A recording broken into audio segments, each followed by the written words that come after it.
de manera puntual. Tenemos aquí el cuadro de asignación de recursos por función y que no coinciden, y eso merece una explicación, con los cuadros que ha venido presentando la señora viceministra. Vamos a ir, por ejemplo, en el caso de saneamiento. Se habla aquí en la página 55 del proyecto de ley presentado por el ministro, 4.292. Sin embargo, tenemos aquí en las intervenciones por función que nos ha presentado, estaban hablando de 6.871. En el caso de transporte se habla de 15.000 en el proyecto, 15.111, sin embargo, aquí en el documento se habla de 16.661. Y adicionalmente también sale otra cifra de aquí del documento presentado de 17.517. Es necesario que lo revisen. En el caso de educación se habla aquí en el presupuesto, se habla del presupuesto, estamos hablando presentado ante el Congreso de 27.430. Sin embargo, aquí en las asignaciones por función se habla de 28.308. Y así sucesivamente. En salud, por ejemplo, en el documento presentado también de manera oficial, se habla ya de 16.027. Sin embargo, aquí estamos observando, en los documentos se habla de 16.373. Y en el caso, bueno, aparte de otras cosas que estamos verificando de manera inmediata, ¿no? En previsión social, se habla el documento oficial nos habla de 12.604, sin embargo aquí en la asignación ya por función se habla de 11.956. En todo caso, y así revisando de una manera muy gruesa, creo que hay una serie de incoherencias que sería necesario explicarlas, ¿no? Y bueno, no podríamos revisar tantas cosas porque dado que recién se nos entregan estos documentos. En ese sentido, me parece que es… Ahora, adicionalmente a esto, yo también me auno a lo que están conversando aquí los compañeros congresistas, de que es necesario que a nosotros también se nos entregue de manera específica y de manera, en qué se está invirtiendo cada uno, sobre todo porque aquí hay muchas dudas respecto a las consultorías, etcétera, etcétera. Y para saber realmente a dónde se están yendo estos fondos y sobre todo yo creo también firmemente en que nos está sobrando el dinero por ese lado y se está filtrando, no solamente el sector de educación, en todos y cada uno de los sectores se paga extremadamente en publicidad, se paga en consultorías absolutamente en términos irracionales, señora presidenta, y en ese necesitamos nosotros la especificación, las partidas genéricas y las partidas específicas en las cuales se viene gastando y se pretende gastar en el próximo presupuesto. Pero aquí las observaciones son absolutamente puntuales, señora presidenta, y esperamos que por lo menos se nos informe por qué hay estas diferencias, tanto en la información oficial ya presentada como proyecto de ley y ojo, estamos hablando de la misma asignación de recursos por función y sin embargo hay una diferencia en las intervenciones por cada una de las funciones que nos ha venido presentando la viceministra. Muchas gracias, señora presidenta. Gracias, congresista. Tiene la palabra el congresista Ochoa. Gracias, presidenta. Por intermedio suyo a las viceministras. Muy rápidamente, viceministra, de hecho está claro reiterar lo centralista que consideramos que es este presupuesto, es un tema bastante complicado. Ya sabemos que la vocación va por ahí. Pero en el Pleno se nos ha dicho además, viceministra, que este 21% del gasto de capital que se concentra en Lima y el 79% a nivel de todas las 25 regiones, como un tema consuelo se nos ha dicho que de estos 32.000 millones, el 45% va a estar en las zonas más pobres y se ha señalado que la zona más pobre además, que alberga más pobres es Lima, donde va a haber más de 8.600 millones de soles de gasto de capital, pero solamente en el tema de transporte 4.500 millones. Es decir, ¿cómo es esa lógica de decir Lima alberga los más pobres de todo el Perú, aun cuando estamos en desacuerdo que este centralismo se mantenga? Más de 4.500 millones solo va al tema de transportes en Lima. O sea, es porque en las metas de inversiones ustedes plantean que en tema del metro se va a destinar más o menos más de 3.499 millones. Entonces creo que hay una lógica que hay que empezar a revisar.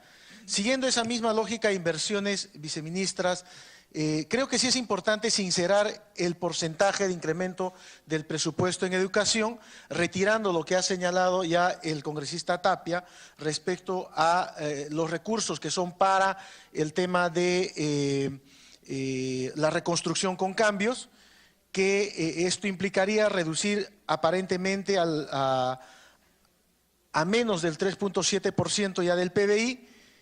¿Y cuánto significaría retirando el tema de deporte? Porque el tema de deporte es un tema de inversión a corto plazo, al 2019, después con esos recursos no contaremos y estaríamos hablando aparentemente de un incremento de en educación alguito más o alguito menos del 4% solamente. O sea, sería importante sincerar esta parte.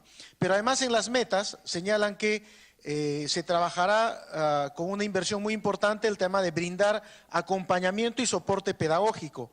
Pero en la página 42, en la que se establece además el tema de las evaluaciones independientes, curiosamente en esta evaluación de impacto aparece que esta actividad se recomienda no extenderla, pero continuarla.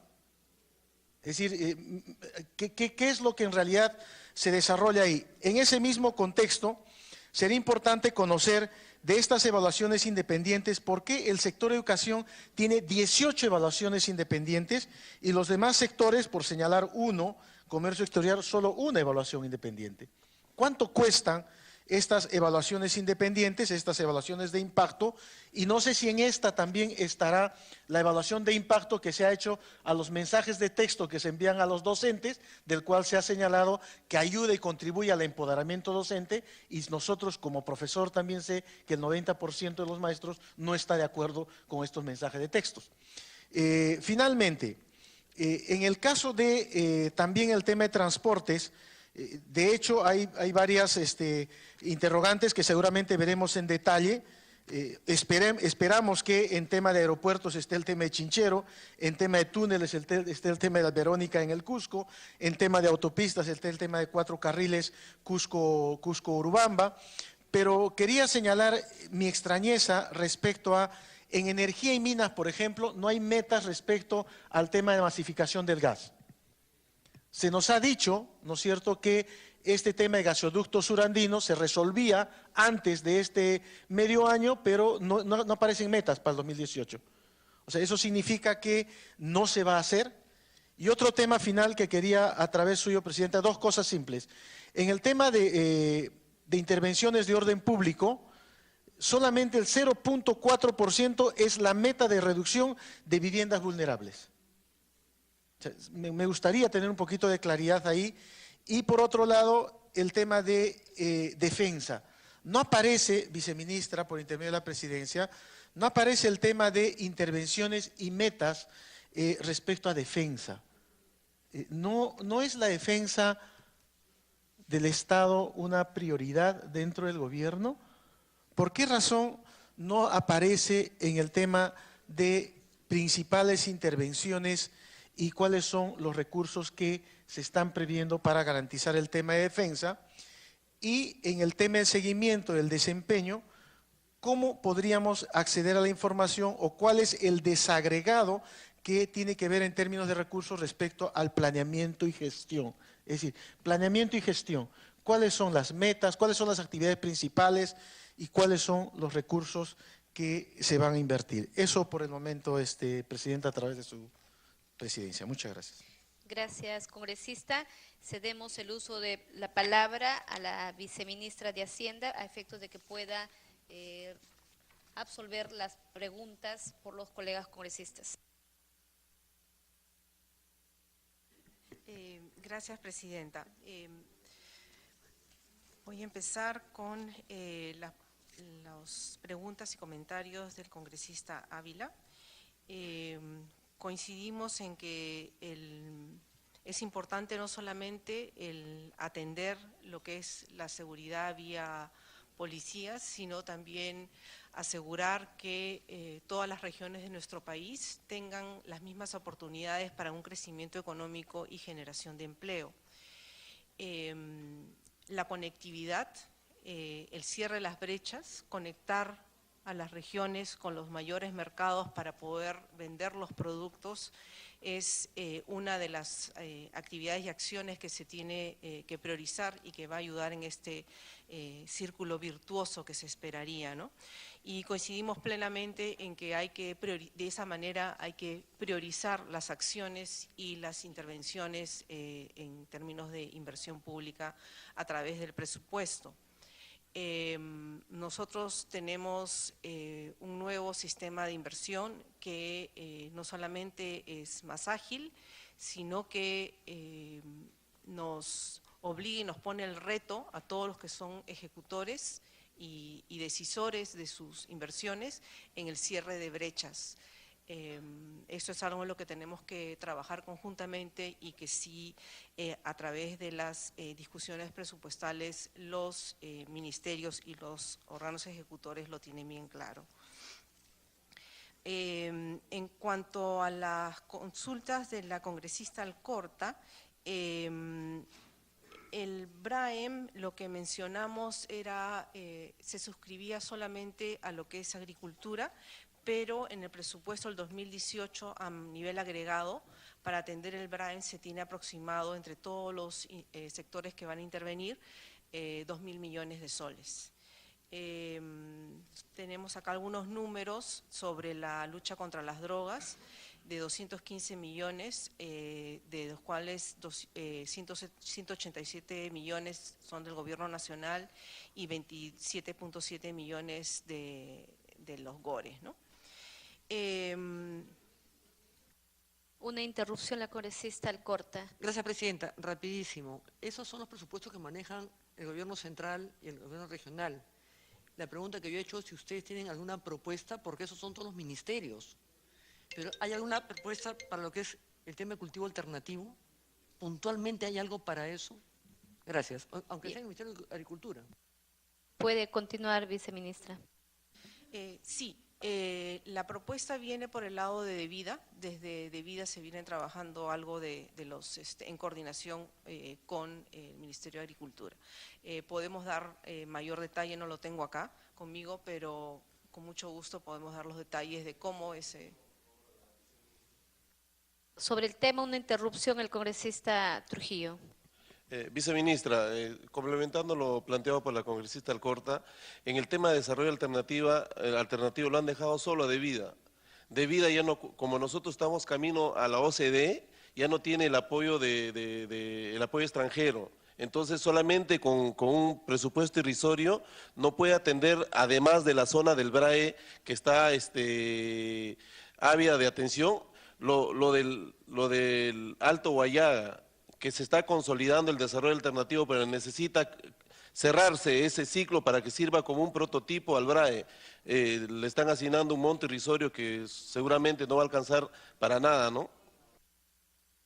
Puede continuar, viceministra. Ok, gracias, Presidenta. Tomo nota de los comentarios y los voy a discutir tanto con el ministro como con los sectores responsables. No estaba al tanto de que habían quedado sin apoyo a raíz de lo de ir a la OCDE, pero eso lo vamos a tomar en cuenta. Respecto a las asesorías, la congresista Alcorta nos menciona su preocupación y cómo nosotros fiscalizamos esos gastos, ¿no?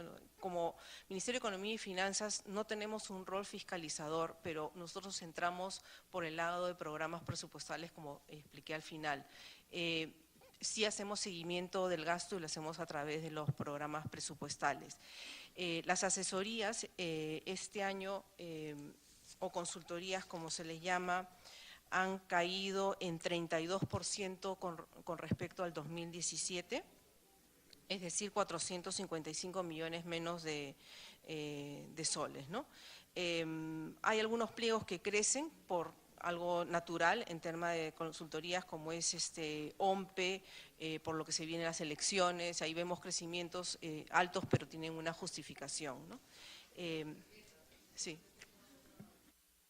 Es un tema tan delicado. Congresista, le voy a pedir que sea breve, por favor, porque tenemos ya para que se pueda presentar el ministro de Economía Sí, es que la puntualmente. respuesta no me satisface, Presidenta, y la acabo de alcanzar las dos viceministras, las fotocopias que no pueden botarlas a la basura, pueden ir para nada. Pero yo no entiendo que ustedes no fiscalicen y chequeen, pero 1.000 millones no es moco de pavo, no es cualquier cosa. Y si se necesitan 100 millones para infraestructura escolar, solamente infraestructura, y se gastan 1.000 millones en nada, sí tiene que llamarles la atención a ustedes porque está en un gabinete, me creo que se reunirán en el ministerio, algo, pero tienen que saber que eso se ha gastado y se ha mandado a la basura realmente. En eso hay que aclararlo, Presidenta, gracias. Puede continuar, viceministra. Gracias, congresista. Gracias. Y en el caso de publicidad, este año vemos que se ha reducido en 25% a nivel agregado. En plata, perdón.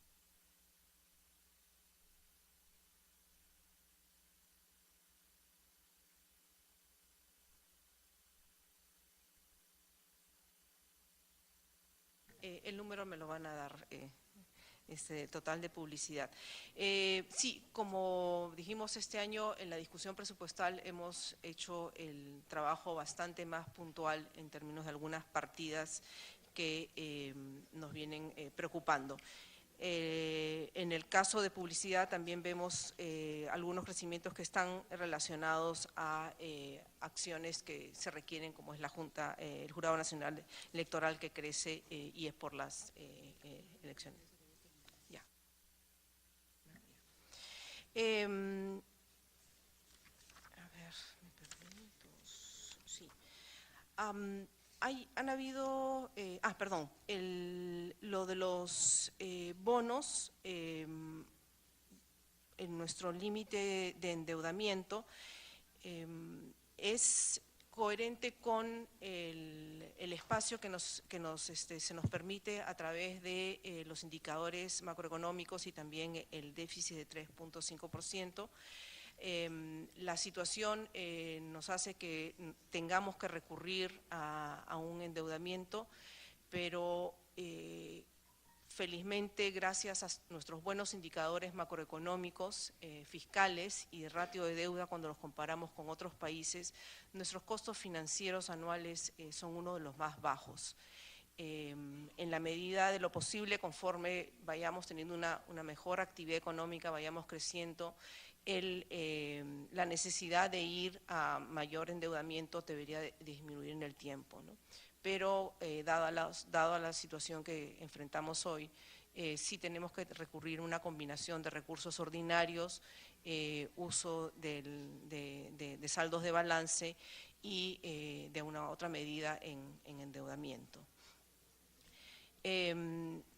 Hemos tenido varias preguntas sobre las diferencias entre los documentos que enviamos con las tablas sobre las asignaciones presupuestales por función y lo que hemos presentado.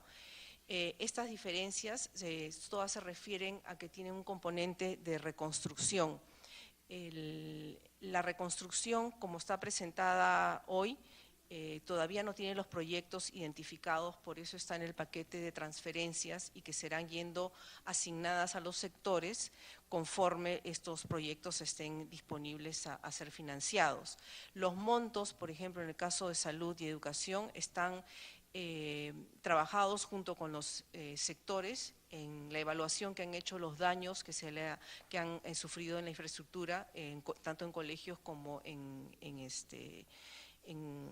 infraestructura de salud. Lo que tomo para responder solo luego es el de la previsión social en el que baja. Eso no tengo la explicación acá, tengo que mirarlo con detalle, pero sí he tomado nota que usted señala que hay una diferencia de 12.000 a 11.000, y eso tengo que revisarlo para poder darle la explicación detallada.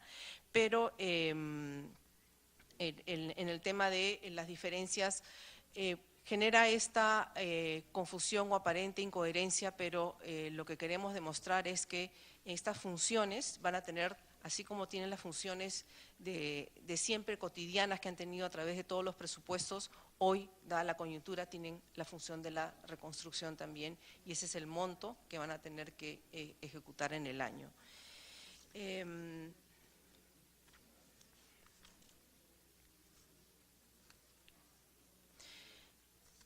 En cuanto al CIS, la deuda que ellos están, que el MINSA identificado y está validando, el compromiso es irla pagando conforme esa deuda se valide y se compruebe de que debe asignárseles los recursos, ¿no?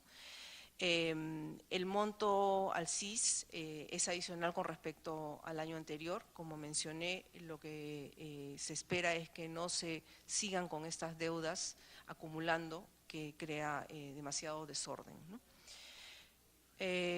Publicidad, como dije, no ha aumentado. Respecto a la pregunta sobre qué va a suceder con el programa presupuestal 024, que se lo llevó Minsa, tomo su pregunta con cargo a respondérsela para conversar con el sector salud, cuál es el sistema, cómo va a quedar el sistema de información. Nosotros seguimos teniéndolo en la lista de los presupuestos, ¿no? Las metas de defensa quedó a cargo de presentarlas, no las tenemos acá con nosotros, no las pusimos como una intervención para resaltar. Eso no significa que no sean importantes. El orden público, el aumento de la seguridad a 0.4 es justificado por el sector, podemos enviarle la información más detallada. Parece un monto, un porcentaje pequeño, pero la incidencia y la complejidad hace que la meta no sea tan alta como quisiéramos. Las evaluaciones independientes, ¿cuánto cuestan? Las evaluaciones independientes las tenemos presupuestadas en el MEF, están dentro de nuestro presupuesto del MEF, la realizan nuestros funcionarios. No tengo aquí el monto, cuánto me cuesta cada evaluación independiente que hacemos de los programas, porque son dependiendo de la complejidad del programa, pero podemos pasarle esa información.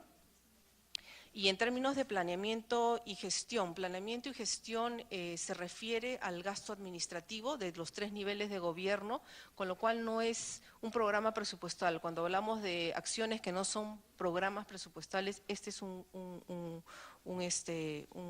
claro ejemplo de que no es un programa presupuestal, con lo cual no hay metas que midamos en el programa resulta. Me preguntaron también sobre… Suspendemos unos minutos, acaba de llegar el ministro de Economía.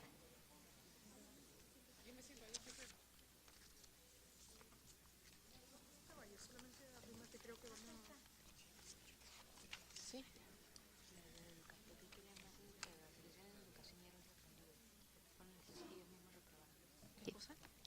Le damos la bienvenida al ministro de Economía y Finanzas, al economista Fernando Zavala, y mientras pueda culminar con absolver las preguntas que han sido formuladas a la viceministra de Hacienda. No, espérate. Puede ir culminando, viceministra, le agradecemos que nos… Gracias, presidenta. Sí, me gustaría pasar a responder lo que fue las preguntas sobre las remuneraciones en salud y educación. El presupuesto para el sector salud incorpora 700 millones priorizados por el sector para reajustes en las valorizaciones que forman parte de la compensación económica que se otorga al personal de salud. Esto en el marco del decreto legislativo 1153.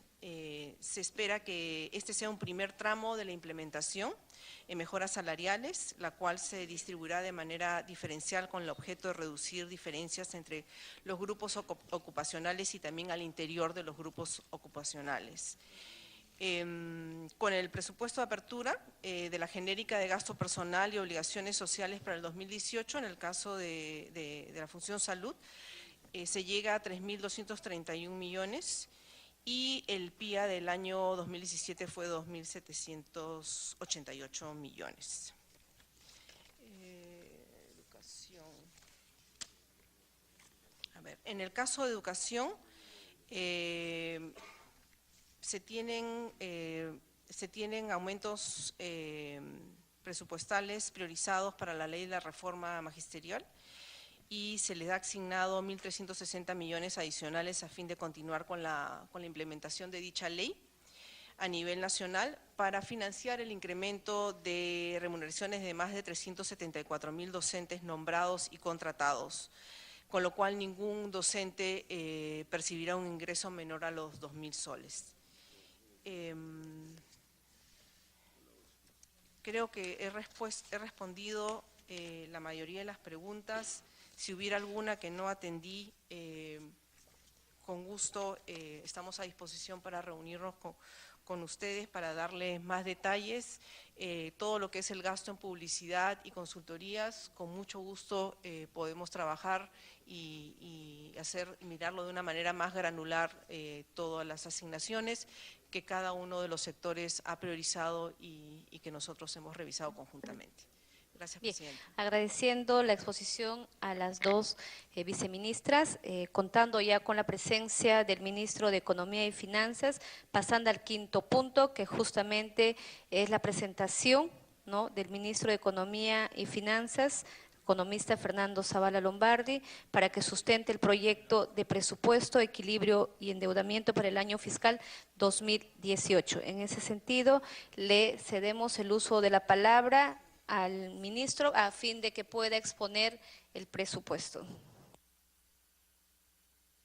Sí, mencionando que el ministro de Economía y Finanzas sustentará el marco macroeconómico multianual 2018-2021 que incluye las proyecciones macroeconómicas con las cuales está elaborado los proyectos de endeudamiento, equilibrio financiero y presupuesto del sector público para el año fiscal 2018. Tiene luz la palabra, señor ministro.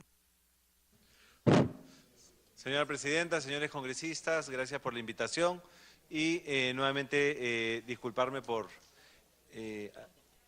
haber llegado con algunas horas de retraso, pero era justamente porque estábamos en un evento en Palacio reconociendo a los héroes de la democracia, al Grupo GEIN. Creo que es un día triste por lo que ha pasado ayer y un día feliz por el reconocimiento del día de hoy.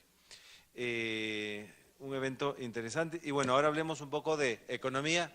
No sé qué más decir, ya estuvieron las dos viceministras, simpáticas, inteligentes. Yo no sé qué más me queda por decir y espero que hayan podido absorber todas las preguntas. ¿Qué tendría que decir yo del presupuesto? Tenemos un presupuesto reactivador, es un presupuesto que le pone mucho énfasis a reactivar la economía y seguir con la expansión del gasto público de una forma controlada por única vez, pero es reactivador. Dos, está también muy enfocado a lo que es recuperarnos de lo que fue el fenómeno del Niño costero. Es un presupuesto transparente, están muchas de las cuentas muy bien detalladas, fuentes y usos. Es un presupuesto, más allá de lo que puedan decir en la prensa, es un presupuesto descentralizado porque la ejecución está pensada a hacerla en las regiones y en las provincias y eso seguramente lo tendremos aquí para discutirlo juntos durante los próximos 2 meses. Y vamos a ir provincia por provincia y región por región y vamos a demostrarlo. Es un presupuesto también equilibrado, busca mejorar la recaudación de impuestos, pero también tenemos un déficit fiscal dentro de lo que es un manejo prudente de las finanzas públicas. Si vemos el entorno donde estamos, podemos ir a la siguiente. El mundo es un mundo en positivo y así tenemos que mirar nosotros la economía que viene en los próximos meses. Tenemos varias señales que nos están diciendo que la economía peruana ya da signos importantes de recuperación, es decir, de pasar de crecimientos del 2% a lo que nosotros queremos tener el próximo año, que es crecimientos por encima del 4%. Y acá algunas señales de eso. Demanda interna, estamos proyectando crecimiento el próximo año 3.6. Como le decía, por primera vez después de muchos años crecimiento de inversión privada e inversión pública, ambas a niveles de 3.5, 17.5. Cotización de los minerales en positivo. Y como vamos a ver más adelante, también hay otros indicadores en positivo, por ejemplo, exportaciones, importaciones de bienes de capital y también turismo. Siguiente. Dos indicadores muy positivos de afuera, producción, índice de comercio y producción global, y dos, producción industrial. Se ve cómo está cambiando ya la pendiente. Siguiente. En términos de los precios de los principales commodities del Perú, vemos el cobre, una demanda importante, pero también se ven otros minerales que están teniendo una reacción positiva. Siguiente. Oro también. Siguiente. A ver, una cosa es lo que puede venir de fuera, pero también nosotros tenemos que hacer nuestro trabajo, y eso se hace a través del impulso fiscal. Lo que vemos ahí son los crecimientos en términos de ejecución pública en los últimos 2 años. Como es natural, el presupuesto en el Perú, no este año, sino muchos años, tiene mucha tendencia a ser ejecutado hacia el último trimestre. En promedio se ejecuta el 40% del presupuesto del último trimestre.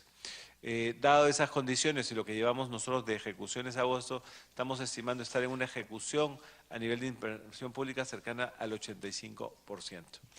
Este dato de la derecha también es importante. Estamos en línea con lo que aprobó el Congreso. A veces se olvidan de lo que aprobó el Congreso, pero el Congreso aprobó un déficit fiscal para este año de 3% y estamos por debajo de eso, estamos a niveles del 2.9%. Así que tenemos todavía espacio dentro de esa prudencia fiscal, pero también dentro de esa política contracíclica. Siguiente. Importante aquí. No, dale para atrás. ¿Cómo está la inversión? Lo positivo que se ha dado en los últimos meses y lo que viene para el resto del año es los 3 niveles de gobierno en positivo en términos de ejecución. Y quiero que miren la gráfica a la derecha, que es muy explicativa de lo que ha pasado. Es de enero a mayo, justamente donde tuvimos el efecto del fenómeno del Niño, versus junio y agosto. Entonces, por ejemplo, ejecución nacional los primeros 5 meses por estos problemas, menos 13. Ya en los últimos 3 meses en positivo 4%. Miren, por ejemplo, transportes, quizás el sector más importante en ejecución, menos 16 de enero a mayo, pero ya un rebote importante de 9.3%. Siguiente.